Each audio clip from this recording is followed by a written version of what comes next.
Good morning, everybody, and Erev Chag Sameach. And our topic for this morning, for those of you perhaps who, like me, don't stay up all night, is an exercise in amei HaMitzvot, providing rationales for mitzvot.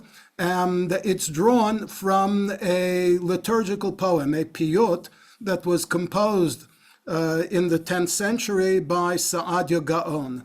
The Piyyut itself goes by the generic name of an azhara. Literally, the word azhara means a warning, a caution, if you wish. And there are a number of such liturgical poems written by a number of prominent medieval Jewish authors. Perhaps the best known one is the one that's recited by a number of Sephardic communities and down to this day, Keter Malchut, which was written by Shlomo ibn Gabirol. But this poem by Saadia is essentially the same. It tries to introduce the mitzvot in a poetic fashion. So here I want to start just with an introduction, and that is apropos of Matan Torah, of the revelation at Sinai. God said to Moshe, "Alei elai hahara v'heyesham," ascend the mountain, Mount Sinai, as Rabbi Grossman was just speaking about it, and be there, abide there. For what purpose? V'etana lecha et luchot ha'even, so that God will be able to deliver to him the stone tablets, v'haTorah v'hamitzvah, and the Torah and the mitzvah, Asher katavti, God says, which I have written, lahorotam, to instruct them. Now, we assume that we know what was engraved on the 10 Commandments. If we don't remember, we just have to look on top of their own Kodesh and most synagogues to be reminded of them. So the question is, what does God mean when he says to Moshe, come up the mountain and I will give you the Torah and the mitzvah? So Rashi, in his commentary on this verse, tells us that all 613 mitzvot, bichlal aseret hadibrot hein, are effectively contained within one or another of the so-called 10 commandments. I so call them 10 commandments because if you count how many of those psukim are in the grammatical imperative, there are more than 10. And if you limit yourself to the 10 that are featured on the above the Aronot HaKodesh, the first one isn't quite an imperative. It's more like a declaration. So I prefer to refer to them as the 10 articles, which is linguistically a lot closer to the word dibrot than commandments. But in any event, Rashi tells us that all 613 mitzvot are contained in one or another of the Aseret HaDibrot. I'll just call them the 10 commandments for convenience sake. And then Rashi, who lived in the 11th century, tells us that in the previous century, there was somebody called Rabbeinu Saadia who elucidated the relationship between the 613 mitzvot and the Aseret HaDibrot in his Azharot, in this liturgical poem. And Rashi says, L'chol dibur v'dibur, for each and every one of the 10 commandments, Saadia enumerated mitzvot hatluyot bo, the mitzvot that it contains. Along the way, I will share with you the complete list of 613 mitzvot as Saadia divided them into one or another of the 10 categories represented by the Aseret HaDibrot. But before we do that, we're going to try to figure it out a little bit for ourselves. Here, just as a reminder, are the so-called 10 commandments, right? Anochi, I am the Lord your God. Lo yiheh, thou shalt not have any other deities before me. Lo tisa, not to mention God's name in vain. Zachor, to remember or to regard the Sabbath day and keep it holy. Kabed et avicha et imecha, reverence for parents. And then the lows, right, the negatives. Not to murder, not to commit adultery, not to steal, not to offer false testimony, and not to covet. Okay, so here goes the exercise in amei HaMitzvot. All right. Here are just a small selection of mitzvot. Okay, Kriyat Shema, that's one of the 613 mitzvot. in which of the 10 commandments would you list it? Meaning, to which of the Aseret HaDibrot does it bear the greatest resemblance? You might say Anochi, because Anochi reminds us that God is ours, right? Hashem Elohecha asher hotziticha me'eretz Mitzrayim, and ostensibly that's the function of reminding ourselves, Shema Yisrael, Hashem Eloheinu, Hashem Echad. So that could be the answer. On the other hand, we could say that the declaration of belief in God is just simply another way of avoiding idolatry.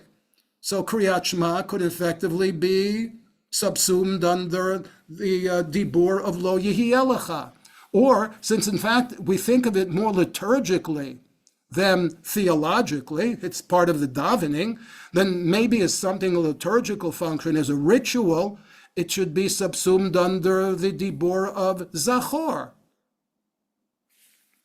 This is just something to think about. We'll discover as we go along just where Saadia Gaon incorporated them. Now, of course, because Saadia Gaon distributed the 613 mitzvot the way he distributed them doesn't necessarily mean that anyone else who enumerated 613 mitzvot in the Middle Ages would necessarily have agreed with his distribution. And there's certainly no reason why we can't disagree with him, providing, of course, that our disagreement is based upon both the language and the logic of the text. Here again, another representative sampling of different mitzvot. Where would you place the mitzvah of kashrut? Now, some people say, well, kashrut's purpose is to distinguish Jews from non-Jews, in which case it could be gone either koanochi, or it could belong to lo yehi elecha. Some people, on the other hand, say that the purpose of the laws of kashrut is to curb our appetites, in which case I would guess that the most appropriate place to put it would be under lo tachmod, not to covet. How about the mitzvah of Yovel, the observance of the Jubilee year? Is it more like Shabbat, because it's a year in which, things lie fertile, we don't engage in agricultural work? Or might you say, oh no, the most important thing of Yovel is the manumission, an extension of the first one of the Aseret HaDibrot, the one in which God introduces himself as Asher hotziticha me'eretz Mitzrayim beit avadim, who liberated us from bondage in Egypt. Where would you place Genevat Nefashot, kidnapping? Where would the laws of Trumot Ma'asrot, the gifts that are given to Kohanim and Leviim? Where would you put the prohibition against cross-dressing? Or, to take one that has perplexed, where would you place the laws of Para Aduma, which is the instrument through which people who have become impure through contact with a corpse are purified? Now, by the way, even though, is the reminder here, that according to rationalist Jewish philosophers such as Maimonides, and that also includes Saadia Gaon, even those mitzvot that are referred to as chukim, like the red heifer, like the Para Aduma, are not irrational. They are all rational. However, the rationales of some mitzvot may just simply exceed our capacity to understand them. That, for example, is why Saadia Gaon, in his classic philosophical work, Emunot V'Deyot, Beliefs and Opinions, refers to what he calls mitzvot sichliyot and mitzvot shim'iyot. Mitzvot sichliyot are laws that logic, reason alone, would be sufficient to make them imperative. For example, no reasonable society can function if murder and theft are permissible. So the prohibitions against murder and the prohibition against theft would be what Saadia Gaon called mitzvot sichliyot, mitzvot that reason itself can determine them.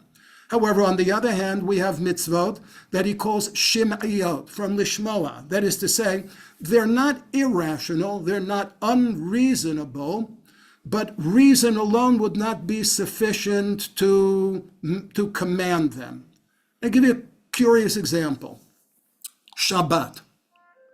On the one hand, we could say that every well-ordered society appreciates that people can't work 24/7. Therefore, it's taken for granted that most professions and most work goes only during daylight hours, and that it doesn't go 7 days a week. So the concept of rest in and of itself is sichlit, it's rational. Okay. On the other hand, why should the day of rest be the seventh day of the week? Why should it be every seventh day? That in itself, the choice of the seventh day as the day of rest and the imposition of the rest on every seventh day, that in and of itself is not necessarily the product of reason. The choice of Saturday as Shabbat is more because it's from tradition, from something that I heard. Therefore, Shabbat would be a mitzvah shema'it, a law, a mitzvah that we came about by virtue of tradition, oral tradition, rather than strictly on the basis of reason. Okay, so here we go. I'm going to propose a broad definition of purpose for each one of the Aseret HaDibrot, and let's see if you'll accede to the definition, whether we can identify other mitzvot that would be incorporated under this rubric. So, Anochi, the first of the Aseret HaDibrot, can be defined as a public testimony of faith, a perpetual readiness to acknowledge God. Think about it for a moment. Which other mitzvot have that goal? Now, according to Saadia, there are, in fact, this is the largest of the 10 categories of mitzvot, according to Saadia's distribution. Saadia believes that there are no fewer than 80 mitzvot in the Torah whose purpose is met by the declaration of the belief in God, of Anochi Hashem Elohecha. Give you a moment to think about it, and then I'll uncover the answer. Now, again, this is not all 80 of them. Sorry, why? It did not. It's not. Okay. All right. I don't know why my. Okay, I have to go here. For some reason, the PowerPoint is deficient. Okay, so I'll read you the list. Tzitzit. Okay, and of course, comparable to tzitzit, tefillin, mezuzah. In fact, according to Saadia, prayer in general, tefillah, is subsumed under the rubric of Anochi, as interestingly are korbanot. So all manner of korbanot, according to Saadia, have as their principal purpose the declaration of the belief in the existence of God. The second commandment, lo yihiyeh lacha, is a stern admonition against idolatry, literally, right? Or, if we look at it from another perspective, a strenuous reinforcement of the uniqueness and exclusivity of monotheism. Which other mitzvot might provide that same reinforcement?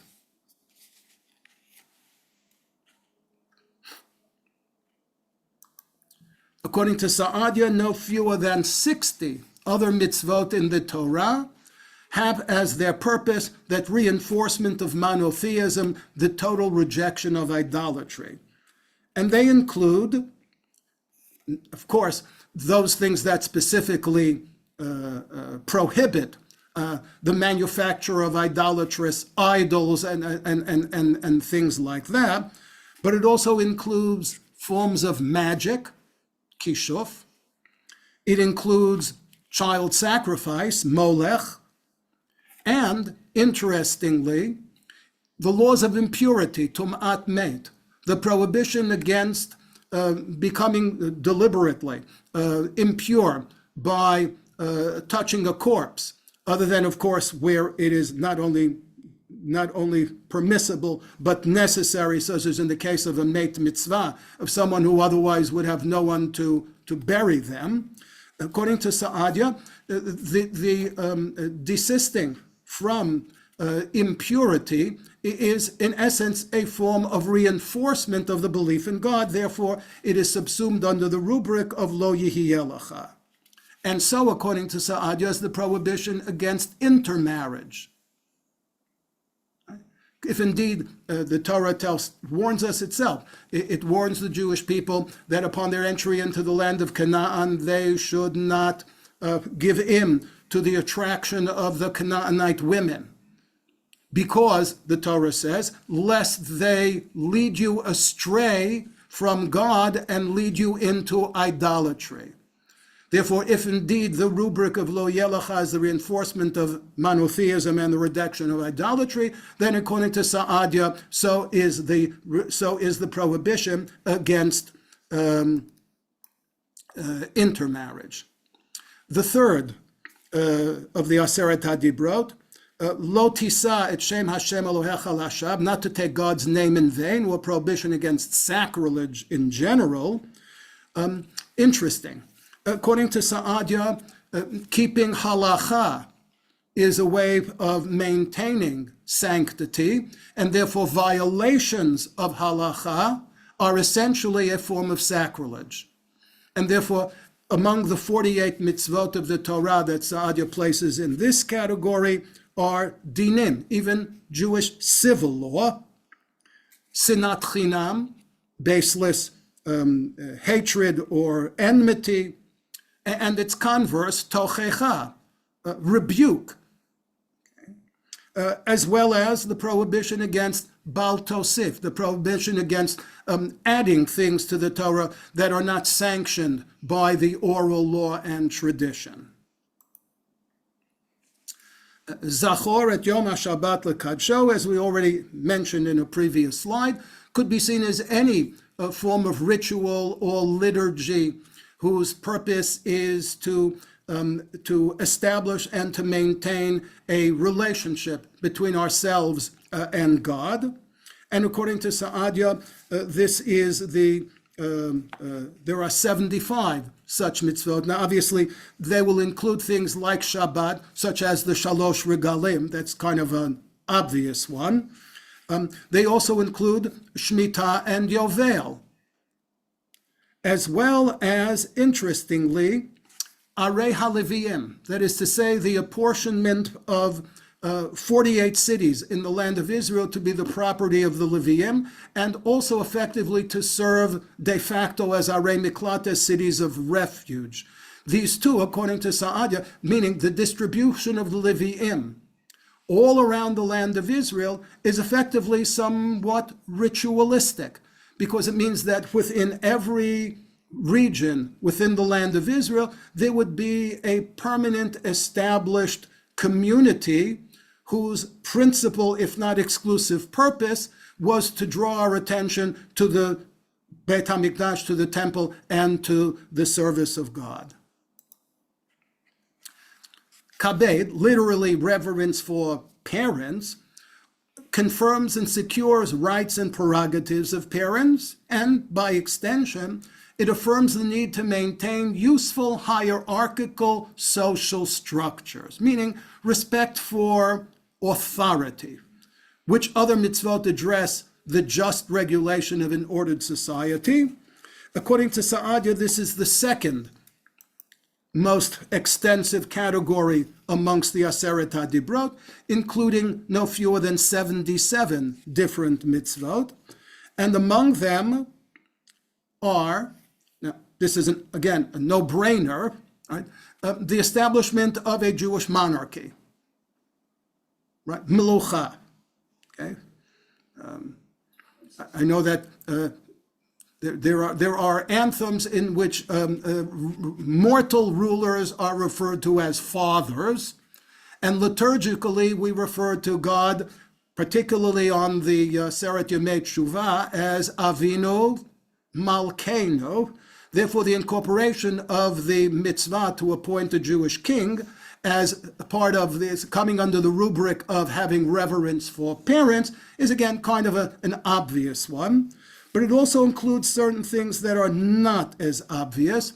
According to Saadia, it includes such mitzvot as milah, circumcision, and Pidyon Habein, and this one's an interesting extension, Shiluach HaKain, the obligation if you come upon a bird's nest to chase away the mother bird in order to collect the chicks.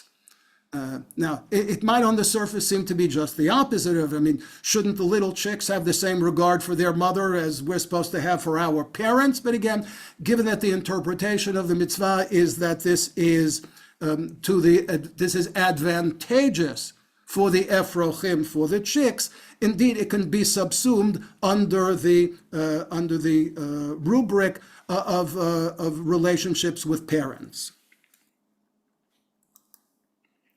Now, lo tirtzach can be extended from the prohibition literally against murder to all regulations whose goal is eliminating bloodshed or preventing unnecessary or unwarranted loss of life. Therefore, not surprisingly, the law, for example, of ma'akeh, of a parapet, that if you build a house, and obviously the house has to be tall enough that if one were to fall from the roof, one could sustain a life-threatening injury, the responsibility then, the obligation to build a parapet about the roof would fall under the rubric of lo tirtzach, right? Again, as having as its goal preventing unnecessary or unwarranted loss of life. So, for example, would be the laws of kidnapping. So would be the laws of, all laws, in fact, of nizikin, all criminal law. Okay. And then there are certain things which, in an abstract sense, are also part of this regulation of preventing unnecessary or unwarranted loss of life, such as, for example, the prohibition against people who are not Kohanim or Leviim attempting to conduct parts of the ritual in the Mishkan or in the Beit HaMikdash, since those are punishable by death, right? V'azara karev yumat, since they are punishable by death, then ensuring that this doesn't happen is subsumed under the dibur of lo tirtzach. Same thing, for example, an interesting one would be bal tashchit, the prohibition against just random destruction of worthwhile objects, for example, like food. Okay. Now again, it's not literally a loss of life, but in this case, it's a loss of a life-sustaining element, and therefore, according to Saadia, it's incorporated under the same rubric. Lo tin'af forbids not only adultery, but all forms of public and even private lewdness. So according to Saadia, it would include laws of marriage and divorce, right?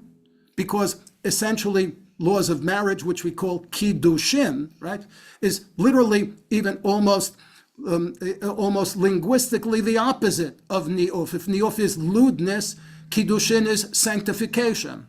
So any aspect of marriage, and by extension, things that apply not to marriage but to divorce, or similar to divorce, the laws of yibum, of levirate marriage, all of these, according to Saadia, are again subsumed under the prohibition of lo tin'af. So is cross-dressing. Now, I should add parenthetically that there are exceptions to the prohibition against cross-dressing. For example, over the holiday of Purim, it was traditional, and in some Jewish communities, it is still acceptable to cross-dress, but it's abundantly clear on those occasions that it's being done only on the occasion of Purim, and it isn't something that people do on an ongoing basis. Lo tignov would encompass all safeguards of private property, perhaps along with social and ritual obligations that the acquisition of private property imposes. So, for example, laws pertaining to loans. For example, that loans are all canceled in a Shemitah year would be an extension of the prohibition against lo tignov because it's a safeguard of private property. So, according to Saadia, would be hashavat aveda, returning a lost object to its owner. Well, you don't return lost objects, you just return found objects. Okay, returning a found object to the person who lost it would be, again, fall under this rubric because, again, it's a safeguard of private property. According to Saadia, so is the prohibition of hasagat gevul, of trespassing or violating somebody's professional boundaries. Lo ta'aneh, bearing false witness, includes all things that are judicial. So all the laws that regulate courts, who is qualified to be a judge, who's qualified to be a witness, how interrogations of witnesses are conducted. Okay, all of these clearly fall under the rubric of lo ta'aneh, but according to Saadia, so does lashon hara, right? That is spreading rumors about people. And because the rabbis see the spreading of lashon hara as being related to the skin affliction that the Torah calls tzara'at, which isn't quite leprosy, but is at least leprous in its appearance, right? Based on that analogy, Saadia includes the laws of mitzorah under the rubric of lo ta'aneh as well, because spreading rumors about somebody is effectively the same as bearing false witness against them. And finally, the prohibition against coveting, lo tachmod. Well, I asked previously, where would you put kashrut? Would you put it under anochi because it's something whose purpose is to identify us as Jews? Would you put it as lo yihiyelacha because its purpose is to separate us from non-Jews? Well, Saadia apparently took a different position on kashrut, seeing it as something that's mostly supposed to regulate our physical appetites, and therefore Saadia put kashrut under lo tachmod, and together with that, he put not only other things that pertain, that are relevant to kashrut, like the prohibition against eating the sciatic nerve, gid hanasheh, the laws of shchita, of what qualifies as proper slaughtering, but also such things as kilayim, as other cross-breeding animals or hybrid forms of grain and things like that are also, according to Saadia, under the rubric of not coveting. And here comes an interesting one, and we'll end with this. So is the law of Nazir. Because obviously a Nazir is somebody who is taking do not covet to an extreme, because he's basically taken an oath not to indulge himself physically, even in such things that are permissible to other people, like wine and other intoxicating beverages. So effectively, according to Saadia, as I said, every one of the 613 mitzvot can be distributed to one or another of the categories represented by the Aseret HaDibrot, and in the sources in the chapter from this book that I attached to this, you can have a more complete list, or at least you can certainly see the numerical distribution of mitzvot according to the Taryag, according to the Aseret HaDibrot. And I think I've brought it in time. I take a quick look. 1 minute early for any comments or questions. Well, let me see if there. It's basically that I think it pretty much covered everything. You basically followed up on Gila Rosenshire without Yeah. realizing it.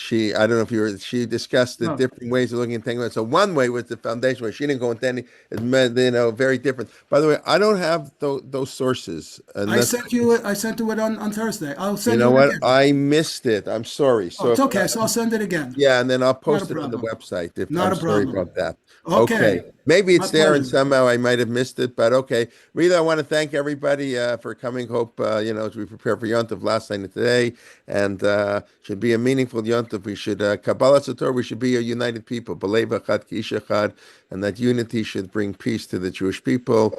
Thank you again, Ruth, for your sponsorship, and thank you, everybody, and we look forward to learning with you after Shavuos. And enjoy the cheesecake, or if you don't like cheese, I don't know, enjoy something else, and the meat and the milk, and by the way, all kinds of interesting things. And okay, we look forward to seeing you after Yontif. Thank you again, Dr. Sokolow. Pleasure to have you back, and Chag Sameach, everybody. Thank you very much. Rabbi Yasher Koach. Really, thank you. Okay, thank you. Okay. Yes, krijg good Yontif. Yeah, they have all day. I mean, Yontif's late, and I don't think anybody makes an Erev Shavuos. Are any of your shows making an early Shavuos? I think I mentioned that on Friday. Does anybody? I think it gives more time to learn, but it's not so commonly done. Anyway, okay. Chag Sameach. Thank you.